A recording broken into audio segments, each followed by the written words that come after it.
তমলুককে suspend করবে না। আমি ইলেকশন কমিশনে কমপ্লেন করছি, আমার ভিডিও সিসিটিভি ফুটেও যে আমি ট্রান্সফার চাইছি না, সাসপেনশন চাইছি। ইমিডিয়েটলি সাসপেন্ড করতে হবে এবং যদি এসপির নির্দেশে থাকে এসপিকেও এখানে সাসপেন্ড করতে হবে বা ট্রান্সফার করতে হবে। এর পিছনে কে আছে আমি জানতে চাই। আর আগামীকাল আমার লয়ার হাইকোর্টে একটি ক্যান অ্যাপ্লিকেশন করছেন, যেহেতু এই কাজটা তারা এখানে করেছে। আইনি পথে আমি লড়বো। আর গোটা বাংলার জনগণকে আমি বলছি, কোন রাজত্বে আছেন দেখুন।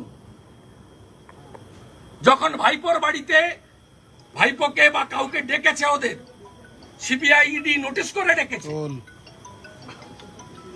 কোন রাজত্বে আমরা আছি? পশ্চিমবাংলার জনগণ দেখুন, আমি পুলিশের কাছে